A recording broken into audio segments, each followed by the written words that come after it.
So welcome. If you are listening to this, you are joining us for the first in a series of Pacifica Graduate Institute and Pacifica Online's Let's Talk About It, a series where I will be talking with therapists and practitioners, scholars, creators, and activists regarding our ongoing and the ongoing mental health crisis in the United States. We realize that there are currently 22.8% of US adults that are experiencing mental illness. That's 57.8 million people. And this crisis is reaching across socioeconomic divides. It's reaching across gender and age divides. We know suicide is the second leading cause of death among 10 to 14-year-olds. And here with us today to talk about the other side of that spectrum, which is the elder population, is Kyrie Carpenter. Kyrie is a graduate of Pacifica Graduate Institute. She's also an adjunct faculty member teaching in the field of geropsychology. She is an educator, advocate, an activist in the field of age equity, and I am absolutely thrilled to have her here with us. Kyrie, thank you so much for joining us today. Thanks, Lily. Yeah, I'm so happy to be here. It's such an important topic to talk about. It is, and I'm so glad that we're starting with this. So if you can tell us a little bit maybe about yourself, your background, your work in the field of geropsychology. This is a rapidly developing field. We know that over 16% of the US population are now seniors or elders. And again, we still don't have the right languaging even to work with this. But we know over 16% of the US population are 65 years of age and older. So let's start with you, a little bit about yourself, your background, and then I have to ask you this question. What drew you to this particular specialty within the mental health world? Yeah, totally. Yeah, so my journey with all of this started at Pacifica in the counseling psych program. And then when it came time to do, our practicums, honestly, at the time, I thought it would be a bit of a life hack. I was in my mid-20s at the time and was nervous about, would my lack of experience get in the way of me being a good therapist? And I kind of thought, oh, I know a life hack. What if I work with older people? I'll hear like all there, what went right, what went wrong, and be able to catalog it to give really good advice later, which shows, how little I knew about therapy still at the time, early in learning about that, and just about the diversity of our lives as we grow older, because we get more and more different from each other as we grow older. But so misguided intentions, but ended up in a good place. I ended up doing my practicum at a nursing home, and all of my clients had dementia. So it was definitely not the kind of training I expected, but it radically changed me. When I was there, I noticed that the people I was spending my time with didn't match up to the stereotypes that I held. I wasn't meeting any shells of themselves. I was meeting dynamic people I was forming relationships with. And I was really being taught. I relied a lot on my cognitive abilities to get through the world, right? In our capitalist culture, that's very prized. And I was learning how to embody different ways of knowing. I was learning so much from spending time with people with dementia about knowing things in our body and in our hearts. And actually, one woman that I worked with who had a memory span of about 3 minutes, when she would see someone she knew, she would say, I don't know you here, but I know you here, and point to her heart. And that's really what I felt like I was learning, is how to know things in my heart. And she was right. Like she knew people because she had that emotional connection to them, right, even though she didn't know their name or remember when they were last together. And it just challenged my whole paradigm of how am I moving through the world. And anyways, and then I'm like, well, if I had these ideas that didn't match with people, like why did I have those? And started doing some research into it, and discovered really it was ageism, with a hefty dose of ableism that gives us these incorrect ideas about what it means to be older, and what it means to be older living in long-term care, living with dementia, right? This is like all of the stereotypes heaped on one. And so I ended up writing my thesis about the anti-aging myth in America. Really even starting back with our European discovery by Ponce de Leon, looking for the fountain of youth. And we haven't really given up on it since. No, we really haven't, right? So we're still, these topics are huge and they're so relevant. So I'm skipping around with our questions, but let me ask you Sure. this. What do you see as some of the biggest challenges that are currently facing this demographic, the older, elder Yeah. adults in the US? Totally. Well, I mean, I think number one, like you said, language is such a moving target, and it's so Mhm. important because the words we use connect to meaning in our heart, and they do really create the world we live in. And folks aren't quite sure, right? Elder works for some folks for whom in that they have a historic use of that word. For others, that feels like appropriation. That gets complicated there. Seniors are really mixed bag. Half of folks over 65 like the term, half hate it. Most people agree they don't like being called the elderly anytime we label a group of that. So there's a lot of, I think, honestly, just our inability to talk about it. Even the fact that we lump 65 and over, if you think about, average life expectancy going down for the first time in a long time, is in our mid 70s, but a lot of folks live into their 80s, 90s, 100. And so we lump like a 40-year range of ages into one group. We don't do that at any other time in life. And we get more different as we get older. So there's all this how do we even label or group? It's problematic to label or group because it's such a heterogeneous group. Right. And so that's a really big complication. And the other one Well, yeah, go ahead. I'm sitting here thinking as a relatively new grandma. I mean, what I'm seeing is people don't even want to be called grandma or grandpa Right. because of, I think, primarily due to the cultural ageism. So, yeah. Yeah, definitely. Yeah, so there's this denial of aging, right? That's, I mean, Hmm. it's a $1 billion anti-aging market. All trying to look, and there's definitely this myth that if we can continue to act, if we can continue to water ski at 90, then we aren't aging. And that's just simply not true. From the day we're born until the day we die, we're aging and at the same pace, right? It's not like it Right. suddenly happens after 65. It's accumulated throughout our lifetime.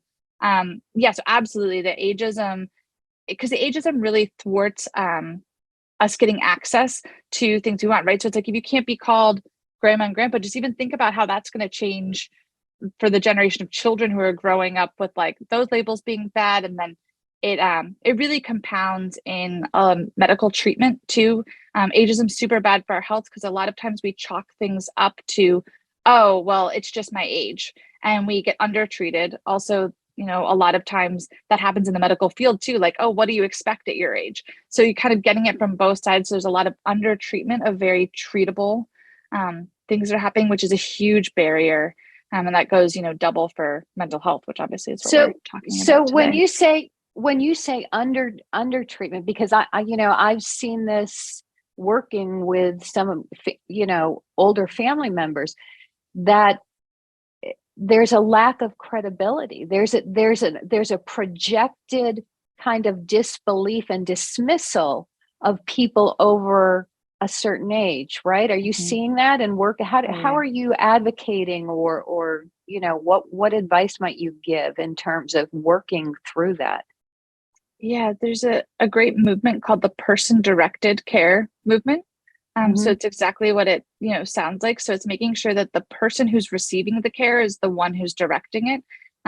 So, this manifests most commonly. You walk into, a doctor's office and the doctor or nurse talks to the child of the Hmm. adult parent and not to the parent themselves. And so that movement is awesome. There's a lot of really great organizations working towards it to help make that change. So that's, one of the biggest things that I see there is just making sure that the person who's receiving the care is deciding what care they're receiving and what for, and that they're really taken seriously. That's a huge, going back to the mental health, loneliness is a huge problem right now, both at both ends of the age spectrum, right? So we know, as you mentioned at the Hmm. top of the call, in the younger end of the spectrum, but also at the older end of the spectrum. And ageism plays in there because honestly, there's a stereotype that we expect older people to be lonely and sad. They're old, right? And that's bad in our cultural vernacular. And so a lot of times depression goes horribly undertreated in this population because it's like, oh, well, what do you expect at your age? How do you expect to feel? Like, why? And so, that is coming up with and then also we're so age segregated, we're put into age cohorts starting in pre-K and kindergarten, and we kind of stay with folks our own age, and we don't really learn how to interact with folks at mixed age groups, it feels funny to us then. And so we sort of stay that way the rest of our life. There's a lot of other structural things that keep us in age cohorts, but not having access to mixed age friends means when we're older, our friend pool is naturally smaller. Right. And not living, in mixed age communities, there's just a lot of isolation that can compound that loneliness and depression, and suicidality among elders is a huge problem as well, that Yeah. just goes really, underreported and undertreated. Yeah. Yeah. So let me ask you this. We talked a little bit earlier and we got into a fascinating conversation. So there's, you know, I want to ask, what specifically, how does a depth psychological approach, what does depth psychology and, your background at Pacifica, your ongoing teaching at Pacifica, how does a depth psychological approach, what does it bring into this realm that makes it Yeah. unique and makes a unique contribution? I think the biggest thing that's been so interesting to me is just the ability in depth psychology to hold paradoxes, what Jung called the Mm, tension of the opposites. And so often in this, we get put in it has to be this or that. Like you either have to be what we in the field call like the super senior who's water skiing at 95 and eating steak raw with no knife, or you're medicated and warehoused in a nursing home and there's nothing in between. And the reality is that as we all get older and we use our bodies more, there's going to be changes, there's going to be losses all throughout life. We're going to be gaining and losing things, and we need to be able to hold that. We're going to be able to enjoy, like how do we continue to take care of our bodies, to do the things that we want to do with our bodies, move. Today for tomorrow is a campaign that a movement guy that I love working with is working on. But how do we continue to take care of our physical health and our mental health, to continue to connect with our family and do the things we enjoy, while honoring that there's going to be loss? And we have some great teachers from the depth tradition, including James Hillman and Marion Woodman, who have been so involved at Pacifica, that really teach us about how can it be character affirming these losses, and how are these losses actually preparing us for this developmental part of life, this elderhood, if you will, psychologically. We have childhood, adulthood, and really seeing it as a post-adulthood developmental phase. Yeah, no, I think that's fantastic. And when we were talking earlier, you were telling me a fascinating story about working, I believe it was with a woman struggling with dementia, and the approach that you and I think others were taking and recognizing a way of working with her, that in our conversation, I said, that sounds like you're learning to read the symbolic manifestations. Can you tell us a little bit about that? Yeah, I mean, so I'm a really big fan of depth training for anyone who's working with folks living with dementia, because when when the words we usually use may no longer be findable and accessible to us, the language becomes really symbolic. You have to use whatever words are available or whatever body gestures are available to really continue to relate. And so if you take that depth psychological lens, you can you can make meaning out of whether it's physical gestures or behaviors or ways of being, and you can really create a world where the person living with dementia isn't isolated just because their cognition has changed, but can continue to interact with us and continue to make meaning. And so much of it is about that. It really, you start speaking, in symbols.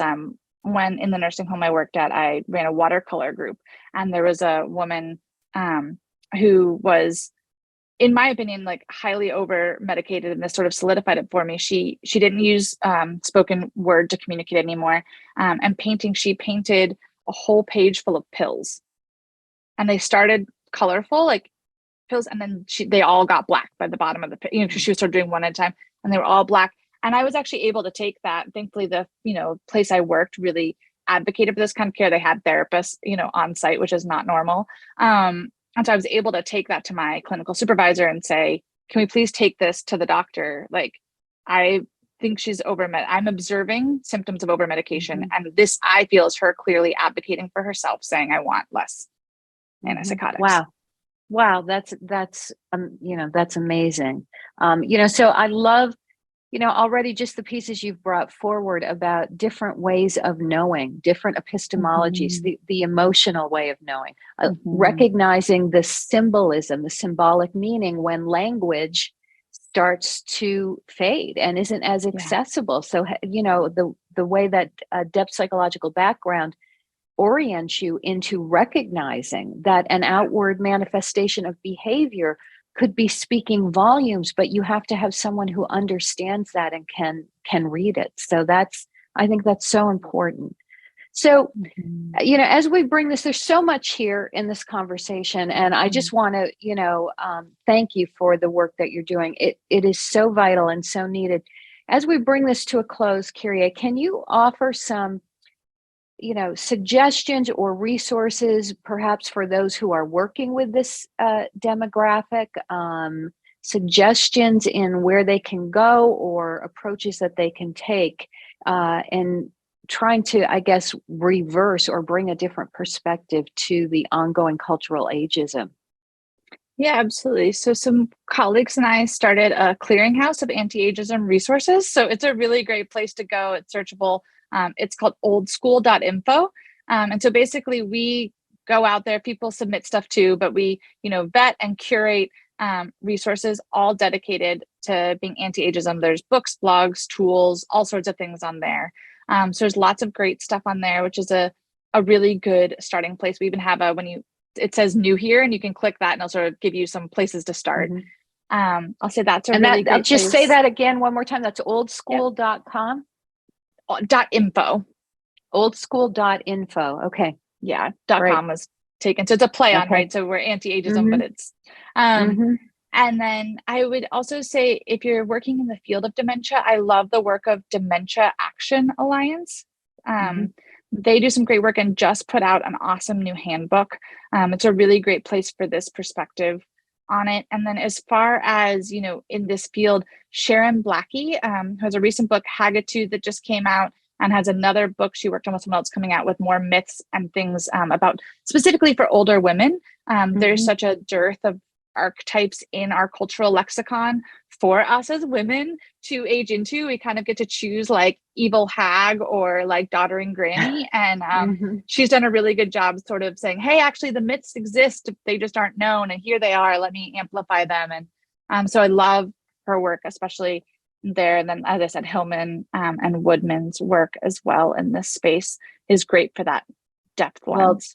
Thank you for those. And just a plug, I'm so glad you mentioned Sharon Blackie, because she will be doing an upcoming series with us. I'm so excited about on that topic, Haggitude, and that process of growing into our later years and developing new myths and new archetypes. That there are archetypes that have existed all along. They just haven't been culturally recognized or seen. So thank you for mentioning all of those. Yeah. So Kyrie, any last thing you'd like to leave with our listeners, who, maybe they are in that demographic of getting older, maybe they're working through this feeling of disconnection that's happening at the same time with the cultural kind of alienation that's happening and disconnecting. And then, I'm glad you brought out this kind of, again, these two extremes of I think you referred to them as the super seniors, right? We're going to run marathons and then the other end of, kind of the dismissed, elderly person who can't think for themselves. And neither of those are extremes. What would you say, what encouragement would you give to people 65 and older as they're approaching and looking at this runway? Yeah, the biggest thing that I would say is, if you're aging successfully, don't let somebody else tell you what the right way to age is. That's something you need to decide personally for yourself. And if you're listening to this, you're doing it right because you're here and you're living. And then also just that ageism is for sure the place to start. There's a lot of amazing research coming out about the negative effects and harmful effects of it. And it's been shown that having accurate, not even positive, just accurate views of aging, on average, you have a 7.5 year longer health span. And also has been shown to start to reduce the symptoms of mild cognitive impairment, and it's protective against dementia, even for those with the Alzheimer's gene marker, the APOE gene marker. So the biggest thing I would say is remember the way that you decide what successful aging is for you, and start working on that ageism in between your own ears and in the world, because it reaps huge, huge benefits. Wow. That's an incredible statistic that you just gave us. Just having an accurate perspective on it can increase your longevity by 7 years. Am I getting that right? Yeah, Wow. I think, probably the researcher Becca Levy out of Yale would put some Mm-hmm. qualifiers of like it's Right. average in London, but Right. yes, that's the high level. Yeah, Becca Levy is the researcher doing all of that work. Her book Breaking the Age Code just came out and is really fun for all those facts and figures about how beneficial it is to have accurate ideas about aging. So thank Wow. you, Laura Lee, for helping everyone who's listening have some more accurate ideas about aging. We're all Well, doing it. yeah, you're very welcome. And I'm just thrilled to have had the opportunity to meet you and bring your work that you're doing at Pacifica and in the larger world to the Pacifica online community. These conversations are so important in moving this forward. And I'm reminded that, it's the work of C.G. Jung that really introduced us to a whole different approach to this second half of life that really gives us a generative pathway. I mean, we're continuing to evolve it and bring out the more nuanced conversations that need to happen, but it really is about this deeper connecting to soul that I don't think the larger world has really grasped yet. But I think your work and the work of others is moving us in that direction. So thank you so much, Kyrie, and the best to you in your ongoing work. You as well. Thanks so much for having me here today.